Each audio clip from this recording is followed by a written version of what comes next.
Hello, hello. Obviously, I can't tell whether anybody else can. Oh, somebody's there. So, hi everybody. Good morning. Happy Sunday to everybody.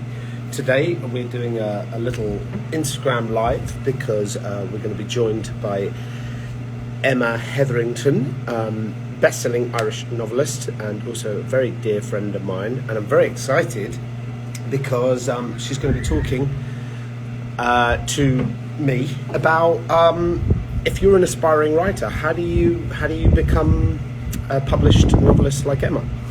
So I'm just looking out for her request now. It feels very strange doing this without Rebecca. Without any help, I'm just alone. I'm just scared and confused. But so Emma and I are going to be talking about the Players' Conservatory. And for those who don't know, I've got a school now, which isn't just about acting. We're going to be talking a little bit today about how the conservatory is expanding, and if you are a singer-songwriter, we're going to be having a singer-songwriter course with the great Alton Conlon coming up fairly soon, which I'm very excited about. And a lot of these classes I'm going to try and sit in on too, because I want to be a better writer, and I want to be a better songwriter, and I want to be a painter and a makeup artist, and all the other things that we're going to be adding to the conservatory fairly soon. So, if acting is not your thing, then don't worry. We've got something coming for you pretty soon. Also, a director's course I'm very excited about is going to be coming up this year sometime in 2021. Now that 2020 is behind us, thank God. All right, so I've got to just look out for Emma because I can't talk to the best-selling novelist if I can't find her. Can I say Mia? Yes, I can say Mia. Look at me go. So also, if you have any questions for Emma regarding writing, creative writing and so on, then thank you, Stacey, it is exciting. When she gets on, if you have any questions for her, then please put them in the little box. And I'm seeing view requests. I can't actually let anybody else in until I find Emma, I'm afraid. Oh gosh. Okay. If I can't find her, I will go off and come back on. Ah, there's Emma Heatherington. Yes.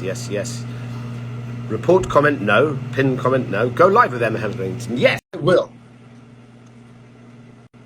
All right. So we're just waiting for Emma.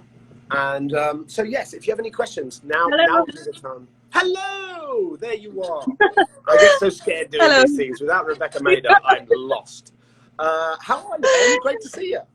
I'm really good. I was starting to panic there too because I'd sent the request. I was like, oh, what do I do now?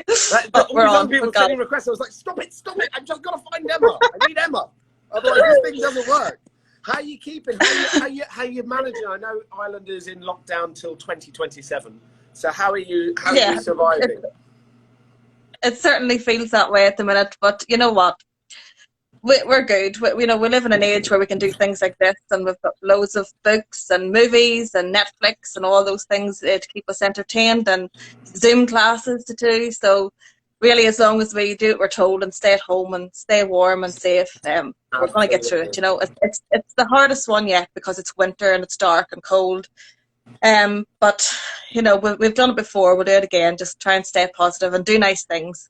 Be kind to each other. You've just led me beautifully into a segue. Speaking of things that people can do while they're locked up and at home and can't go anywhere, you are very generously lending us your talents to the Players' Conservatory to explain to people, how do you get from the girl or the guy sitting at home going, I've got a good idea, I've got a good story. How does it go from you being that girl sitting on the sofa thinking you've got a story to being published by the biggest publisher in the world? What's the journey? How does it happen? And how does somebody who's sitting here at home watching this do what you did? Well, I was that girl, like you say, Sean. I remember watching Cecilia Ahern must have been about 13 or 14 years ago on the Late Late Show, which is Ireland's biggest chat show. Every Friday night we all tune in. And I remember just absolutely dreaming that one day I could be able to write a novel, like she did. And You know, I'm from a very ordinary background. I live in a very small village here in County Tyrone, and big family, big Irish family. To tell someone that you wanted to write a book or be a novelist was like saying you wanted to play for Man United, or you know, it was something that people would say, "Gosh, really? You know, good luck." But I had Did no people idea. really say that? Did you find that when Well, you said that, people were like, "It's too lofty a dream. It's too big." you know, my background was in PR, so I was working in the local council at the time and doing a 9 to 5 job with 3 very young children. It just seemed a bit unreachable. It seemed, you know, like something that people dream of doing, but they don't actually ever do it. So I'm hoping to share my experience of how someone can go with that dream in their head to actually making it happen. And I'm a prime example of someone who did that, and I'm on the other side of it now, and it's my full-time job now. I'm absolutely loving it. When I first saw Cecilia on TV, I noticed that she was published by HarperCollins, and my long-term goal was to be right up there where she is, and that's who I'm with now. I'm with HarperCollins. I'm with the same team in the UK as she is. So it just shows that, you know, it takes a lot of hard work, a lot of dedication, but it can be done. Do you think that because you specifically had that sort of dream in your head that I want to be a writer and I want to be published by them, the biggest, do you think it's sort of like that, The Secret, mood boards, all of those things, like, without getting too existential about it, do you think because you put that specific idea out in the universe that it came to fruition, or is it luck, or is it a combination of luck, hard work? How does the person sitting at home watching this get from where they are to being you? Well, I'm a great believer in setting goals, and they could be small, you know, small bite-sized goals at first, you know. So maybe the first thing is to just write that first chapter, or the first thing could be to get an idea down on paper of what it is you would like to write. But small baby steps, you know, it all adds up, and we all have hurdles in our life. You know, I could write a book about the hurdles in my life alone. Everyone has hurdles. Everyone has excuses in their head as to why it wouldn't work for them. Right. You know, I would love to be a writer, but I wouldn't find the time, or I wouldn't know where to start. You know, they're all excuses. Well, you said yourself, you had 3 young children when you had this idea. Yeah. That I want to. So a lot of people would just say, well, if I've got 3 kids, I mean, I have 2 children, and it's difficult to even put something on tape for an audition. So to sit down and write a novel, you're a very strong example of how obstacles are really just the things that we put in our own way. If you've got 3 kids and you can still write a novel, so that basically means anyone can do this, right? If you've got the idea. Yeah, I was working 9 to 5 at the time, and coming home in the evenings to the usual, you know, homeworks, dinner, everything, bedtime routine, everything that you know, a mum does with 3 young babies, and to sit down at night and write. Sometimes, you know, it's very easy to put that off, or it was easy to flick on the TV and just veg out for a while. Bottle of wine and of course, just relax. Yeah, exactly, and that's important too. But if you really want to do something, even just, you know your own timetable, you know your own pressures and your own time slots. Set aside, you know, just half an hour or an hour, maybe 2 or 3 evenings a week, where you don't switch on the TV. You find yourself, you know, a bit of a quiet space, maybe when the kids are in bed, or when the house is quiet, and you just jot down, even if it's only a couple of 100 words to get you started. That all soon adds up, and before you know, you have a chapter, and before you know it, you have 3 chapters, and you just keep on going. Like, say, I think setting small goals, even mark your calendar, you know, by the end, by my birthday, I'm going to have my first chapter written. Or I'm going to have, you know, an idea. Or even what I found was really helpful too, Sean, was you know, if you find someone who believes that you can do it, you know, be it a friend or a partner or family member, just to say to them, look, you know, I really want to do this, but can you help me to really give myself a kick and make sure that I do it by a certain time? And you know, just say check in with me by Friday or in 2 weeks' time, and just, you know, put a bit of pressure on me. So that sometimes those helps. Markers there in front of you, like goals to achieve, and those little steps getting you closer to the full journey, kind of, so to speak.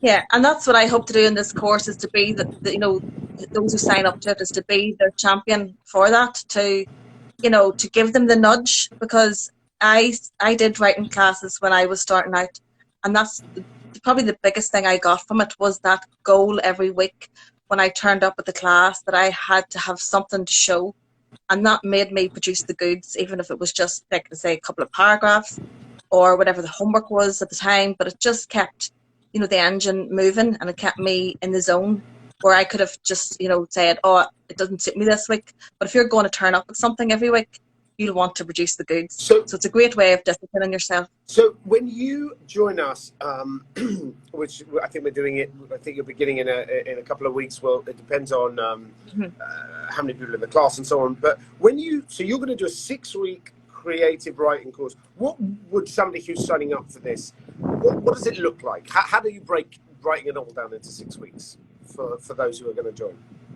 Yeah, well, each session is going to be 2 hours long, and I would hope to pack in as much over that 6-week period as I possibly can. It's going to be totally interactive, so there'll be plenty of opportunity for questions, for feedback.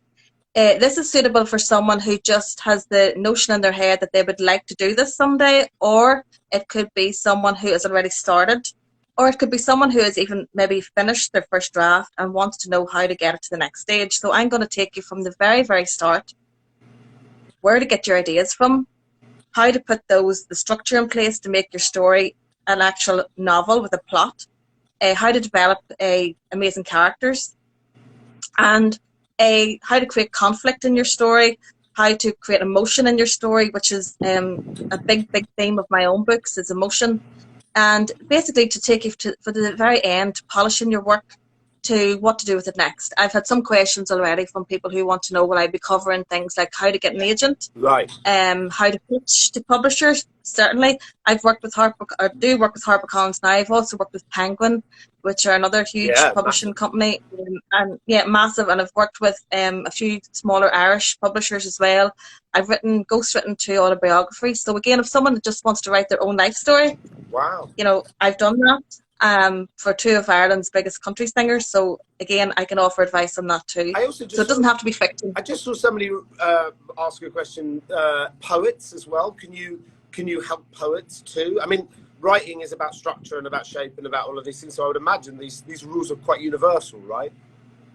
Yeah, totally. It's creative writing and whatever you want to put under that umbrella. So, poetry certainly, yes. I have some experience writing poetry as well, but as you say, it all comes under the same thing. So, yeah, you know, come on board. There's I say it's going to be so interactive, which I think is a good thing. It's not just listening to me talking. Yeah, I'll be setting exercises in each class, so you will actually have a few pieces of work to show by the end of it, even if you only do the stuff that I set within the 2 hours. Even if you just, you know, we'll be working through the 2 hours, they'll be writing like live writing projects to do at the time, so you will be producing stuff pretty fast, and then in your own time. The other thing I was going to ask is, I know that we have lots of people watching from Italy and Brazil and South America, and I'm sure, if I haven't already seen the question, what about if you are Spanish speaking, French speaking, German speaking? Like, I mean, now that we live in a world where we have translator equipment and apps and all of those things, I would imagine it.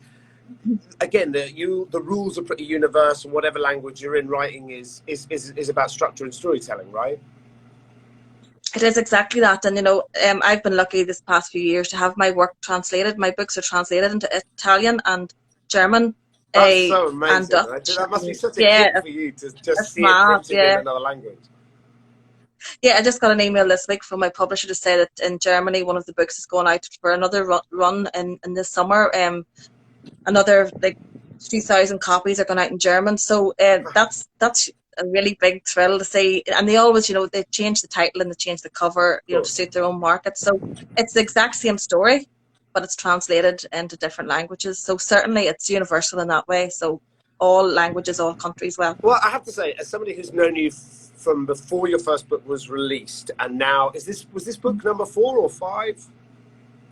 No, this book is number Secrets in the Snow, which is just out, is number 12. Believe it or not, the first few books were only released in Ireland, so they weren't as well known. Right. The Legacy of Lucy Hart was my first, I suppose, global release, which is you know, you really helped spread the word for that in America in particular. It was amazing the response that book got. So that was back in 2017, and that was my first book with HarperCollins, so everything has just gone from strength to strength since then. And Secrets in the Snow, which was out in October past, is still on the shelves at Tesco in the UK, which is I know. really, really It's amazing. extraordinary, and Still, and what's amazing yeah. is so many people that follow me have, because I've talked about you, mentioned you, now become huge fans of yours, and literally waiting with bated breath for the next one. I've seen so many tweets saying, "When's the next book?" And I'm like, "She just finished one. Give her a minute to write the next one." But so for everybody sitting at home, kind of going,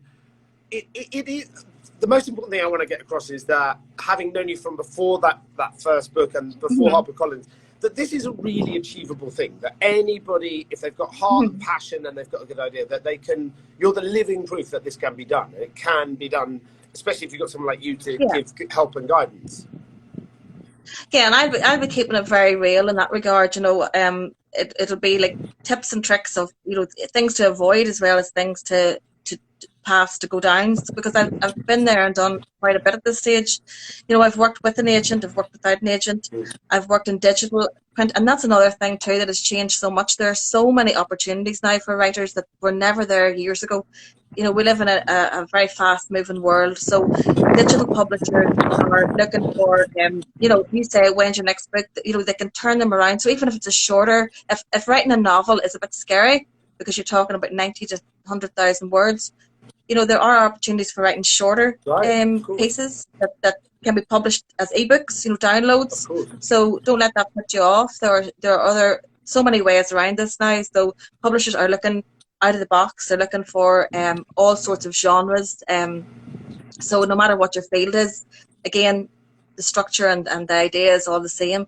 It all comes under that creative writing umbrella. So it's open for absolutely everyone, even if it's just a hobby. I do these classes in real life live here at home, and I love to hear why people are coming along. It's so lovely to get to know the people, and we do always form a lovely bond. I'm sure you see that in your acting classes. One of the best things about the Conservatory is seeing the classes of people from all around the world, and we have students from something like 23 different countries, from the United Arab Emirates to the Canary Islands, Germany, France, Spain, And what's amazing to me is seeing all of these people become a group of friends. With the acting class, I say to them, you're like a company now. You become a company. You get to, Zoom chat each other, throw ideas around, practice. The class is 2 hours a week, but they can be practicing and talking as much as they want. It's become an incredibly exciting thing to watch, the social aspect of it. It's largely females in the acting class, but we want more men. If you're boys and you're out there, please come and join these classes. It's incredible to see the bond that grows, just as it does on a set, in a company, in a theatre, or on a TV show. So one of the things I want to mention is, for anybody that really wants to do this, to take Emma's class, and I will certainly be sitting in on some of them, if not all of them, is you just go to theplayerconservatory.com and write us an email and tell us that you want to sign up, and we will figure it out. We'll put a class together. And what we're going to do, because this is all around the world, Emma and I, and depending on where most of the people are going to be, we will try and find a time that works, whether you're in North America, South America, whatever. We will try and figure out a time that works for everybody, and obviously with you, Emma, most importantly. So for anybody that wants to join, that's what you do. You sign up, and then we will figure out when and how the classes are structured in terms of time zone and stuff like that. So anybody that wants to come, Emma, I'm so thrilled and excited that you're doing this. I'm so grateful to you that this is the first way of expanding the Conservatory, and I can't think of anyone better to do it. And so if anybody has any questions, you can email the Players Conservatory, or you can send Emma a DM or something, I guess, on Instagram, and we will try and get back to you one way or another between us both. But Emma, thank you so much. I can't wait for the class to start. And again, in case anybody missed it, we will be starting as soon as we've sort of filled up the class and worked out a time zone. So within the next couple of weeks or so, this will be starting. So you've got time. Go speak to your parents if you need to, or start setting aside some time to become the great novelist that you want to be. Emma, thank you so much. I can't wait to get started. And thanks everybody this morning for tuning in. And if there's anything you want to say before we say goodbye, Em, I'll turn it over to you. No, just to reiterate, I suppose, that this is open for absolutely everyone. Even if, you know, you're a bit lonely in lockdown, if you're a bit bored, you don't know what to do with yourself, writing is such great therapy. It's a great way of reaching out and meeting other people. Even writing your thoughts down can sometimes make you feel a lot better. So even if you never want to see your book on the shelves, if it's something you just want to do for yourself, you're very, very welcome to join in. And I'd so look forward to meeting everyone who signs up. I think we have 10 places on the course. Yeah. So let's get those filled. And if you have any questions, do reach out. I'm always available. Send me a DM if there's anything we haven't covered. But really looking forward to it. And thank you so much, Sean, for having me on board as Players My Conservatory. absolute pleasure. And as I say, the classes with all conservatories, because we want the care and effort, no classes are larger than 10. 10 is the maximum. And if that fills up very quickly, which as I suspect it might, then Emma and I will discuss about maybe if Emma has the time to doing another one. But we'll start with 10. So if you are interested, then get an email off to us as soon as possible, because then you will be first on the list. Thanks everybody for tuning in. It's lovely to see your questions and your comments, and it's lovely to see you, Emma, and I can't wait to get this started. And as I say, if writing or acting aren't your thing, we are also going to have a director's course, a film director's course. We're going to have a songwriter's course. We are going to have a makeup artist course. We're going to be doing a bunch of stuff. So stay tuned, and maybe we'll find the thing that you are dying to become. Thank you, everyone. Thank you, Emma. Lovely to see you. And I'll speak to everybody very soon. And all my love, and stay safe, and wear your mask, and wash your hands, and keep distance, and all that. And I'm going to try and figure out how I put this on my Instagram once I hang up now, which I don't know how to do. But Emma, it's lovely to see you, darling. I will speak to you very soon. You too, Sean. All right. Okay, bye-bye, everyone. Take care, Bye. everyone. Take care. Bye-bye. Bye.